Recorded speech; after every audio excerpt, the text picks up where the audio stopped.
গাইবান্ধা সদর হাসপাতালের প্রধান সহকারী কাম হিসাবরক্ষক নূরে ইসলাম হিরু কয়েক বছর হয়ে গেছেন শত কোটি টাকার মালিক।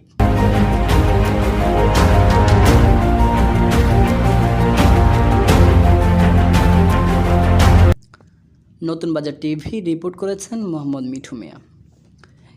এ বিষয়ে বিভিন্ন পত্রপত্রিকায় সংবাদ প্রকাশিত হলেও কোনোভাবেই হিরুর দুর্নীতি সচলে গাড়িকে যেন থামাতেই পারছেন না সংশ্লিষ্ট কর্তৃপক্ষ।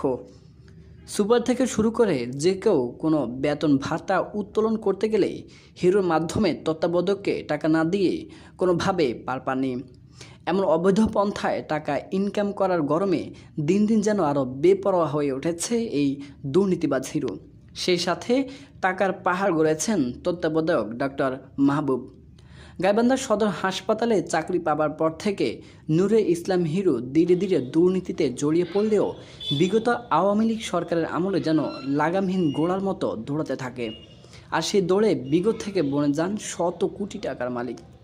সে সাথে হাসপাতালে খাদ্যের দরপত্র সহ অন্যান্য দরপত্রে সাবেক হুইপের পিএস বিদ্যুৎ এবং অন্তরালে এই হিরোর দখলে থাকায় ধরাকে সজা জ্ঞান করে চালান একচ্ছত্র আধিপত্য। সে সময় হাসপাতালের খাবারের অনিয়ম সংক্রান্ত একটি সংবাদ প্রচারিত হলে বিষয়টি ধামাচাপা দেওয়ার চেষ্টা করে হিরো, এবং তখনই এসব দরপত্রের অন্তরালে তার সংশ্লিষ্টতা প্রকাশ পায়। এসবের বাহিরেও প্রতি বছর সদর হসপিটালে কোটি কোটি টাকার বিভিন্ন সামগ্রিক ক্রয় বাবদ বাজেট আসলেও এমএসআর যন্ত্রপাতি, ECG machine, X-ray machine, operation থিয়েটারের যন্ত্রপাতি মেরামত ও কন্টিজেন্সি বিল বাবদ ভুয়া ভাউচার করে তত্ত্বাবধায়ক ডক্টর মাহবুবের সহায়তায় এইসব টাকা উত্তোলন করে ভাগাভাগি করে নিয়ে মধ্যে দুর্নীতির মহানায়ক হয়ে যান এই হিরো। আমরা 14 জন আউটসোর্সিং কোম্পানি গাইবান্ধা সাকিব ট্রেডার্সের ঠিকাদার হারুনুর রশিদের মাধ্যমে কর্মরত ছিলাম। আমরা ওখানে চাকরি করার সময় আমাদের কাছ থেকে বিভিন্ন মিথ্যে প্রলোভন দেখিয়ে 3 থেকে 4 লক্ষ টাকা করে জামানত নেওয়া হয়েছে, এবং চাকরিতে যোগদানের সময় আমাদেরকে বলা হয়েছে যে প্রতি মাসের বেতন প্রতি মাসে দেওয়া হবে এবং বয়স অনুসারে আমরা 59 বছর পর্যন্ত চাকরি করতে পারবো। কিন্তু এই গ্যারান্টিটা দিচ্ছে ঠিকাদার, আমাদের যে প্রতিষ্ঠানের ঠিকাদার, এই গ্যারান্টিটা দিচ্ছে হারুনুর রশিদ। তত্ত্বাবধায়ক ডাক্তার মাহবুব এবং হিরো মিলে বিগত 14 মাসের হসপিটালের সকল প্লাস্টার বাইরে বিক্রি করে ভোগান্তিতে ফেলে হসপিটালে আসা শত শত রোগীকে, আর নিজেরা বনে যান টাকার কুমির।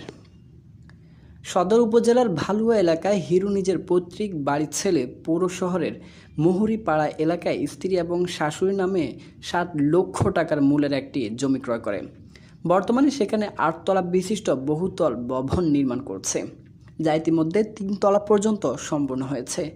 এবং বিগত আওয়ামী লীগ সরকারের আমলে 15-16 বছরে কোটি কোটি টাকার মালিক বনে যাওয়া হসপিটালে কোটি কোটি টাকা এমএসআর যন্ত্রপাতি, ECG machine, X-ray machine, operation theatre যন্ত্রপাতি মেরামত বাবদ ও কন্টিজেন্সি বিল ভুয়া ভাউচার করে ডাক্তার মাহবুব হোসেনের সহায়তায় উত্তোলনের বিষয় জানতে চাইলে তার দোসর তত্ত্বাবধায়কের সাথে কথা বলার দোহাই দিয়ে কক্ষের দরজা বন্ধ করে সটকে পড়েন সহকারী কাম হিসাবরক্ষক নূরে ইসলাম হিরো, যা থেকে প্রমাণিত হয় হিরোর অবৈধ টাকার পাহাড়ের বাস্তবতা।